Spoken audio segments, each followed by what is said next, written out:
जो जातिवाद में बढ़ जाते हो, जब वोट देने जाना तो एक ही बात दिमाग लगा लेना, खाली अफगानिस्तान की स्थिति याद कर लेना, आपको पता चल जाएगा कि आपको वोट कहां देना है, मुहर कहां लगनी है। मैं किसी पार्टी विशेष का आदमी नहीं हूं, लेकिन मैं भारत का आदमी हूं और मुझे इतना तो पता ही है कि भारत किन हाथों में सुरक्षित है। इसीलिए ध्यान से ये जो जातिवाद में हम लोग बट रहे हैं उस पे है कि मन की हल्दी घाटी में राणा के भाले डोले थे, यूं लगता है वीर शिवाजी चीख चीख कर बोले थे।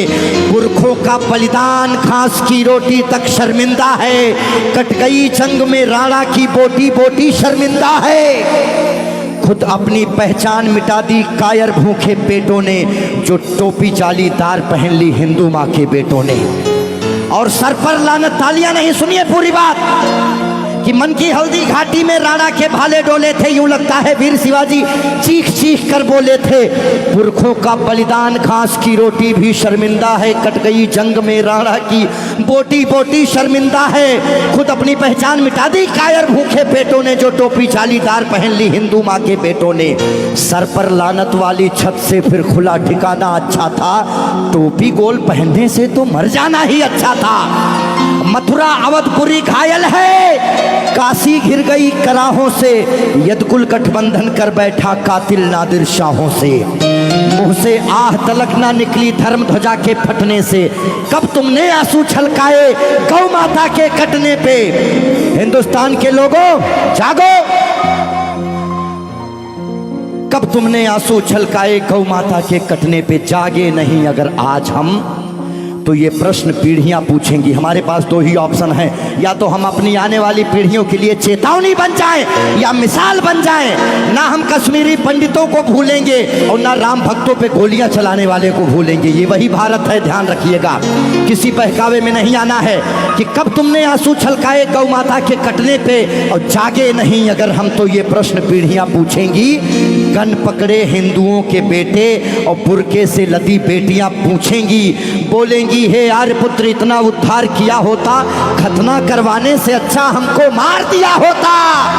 और सोते रहो सनातन वालों तुम सत्ता की गोदी में, पर सांस आखिरी तक भगवा की रक्षा हेतु लड़ूंगा मैं।